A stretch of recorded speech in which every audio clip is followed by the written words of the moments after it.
Question number 3. The ratio of weights of copper and zinc in a brass utensils is 13:7. Find the weight of the zinc in a brass utensils weighing 700 gram. Question क्या है पहले वो समझते हैं.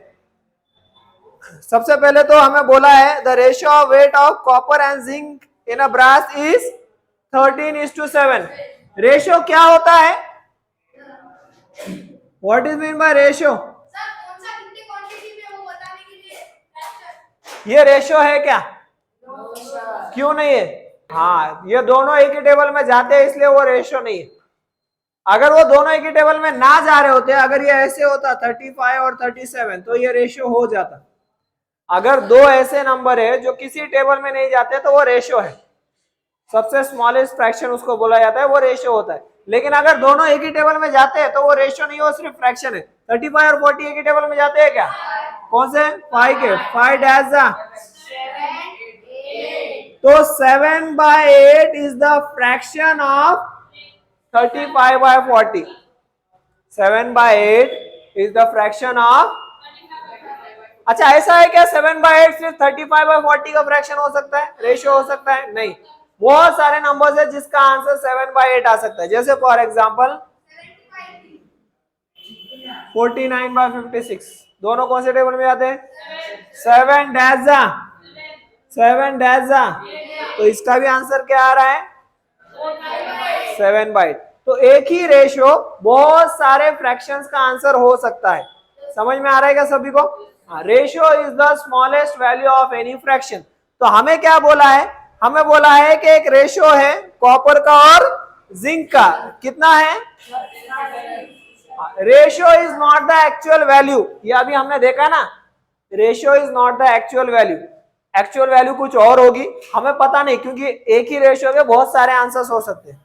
तो हमें पता नहीं एक्चुअल वैल्यू क्या है, लेकिन उसका रेशियो दिया है 13:7. तो हमें एक्चुअल वैल्यू फाइंड करना है कि उसका वेट कितना है. तो देखो, हमें बोला है कॉपर और जिंक के बारे में. सो लेट, यहां पर ऐसे लिखेंगे, let the actual wait of copper and the actual wait of zinc. अब कॉपर का और जिंक का अपने को रेशियो दिया है. कितना दिया है? हाँ, 13:7. देखो यहां पर एक बार 13:7. अगर मैं ये दोनों को 2 और 2 से मल्टीप्लाई कर दूं तो आंसर क्या आएगा? 26/14. अगर ये दोनों को मैं 3 और 3 से मल्टीप्लाई कर दूं 39/21. इसको सॉल्व करेंगे तो आंसर 13/7 आएगा. इसको भी सॉल्व करेंगे तो 13/. बहुत सारे ऐसे आंसर्स हो सकते हैं जिसका आंसर 13/7 आता है. तो हमें किसी ना किसी से मल्टीप्लाई करना पड़ेगा. तो किससे मल्टीप्लाई करना है? तो हम x से करेंगे. तो इसके साथ भी x लग जाएगा और इसके साथ भी.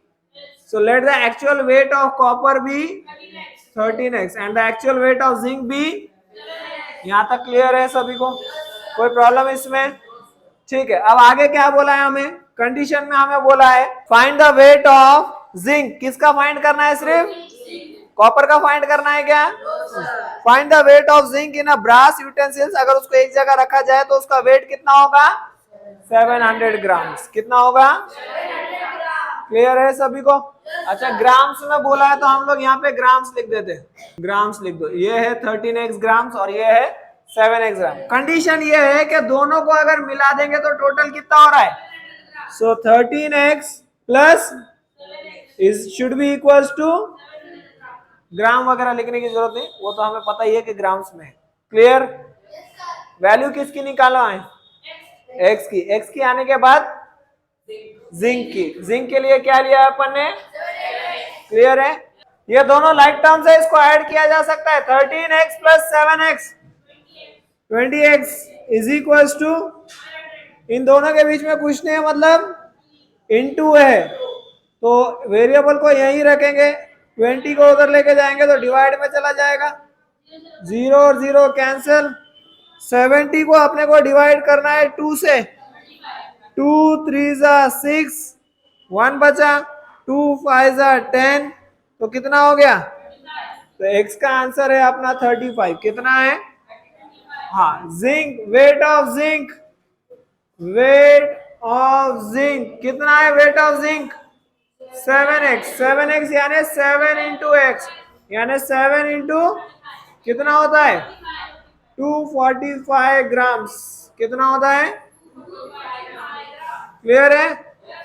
Wait of zinc. ऐसे ही अगर कॉपर का भी पूछा होता तो आप निकाल सकते हो कॉपर का भी, लेकिन पूछा नहीं है इसलिए अपन निकाल नहीं रहे। ये है आंसर अपना।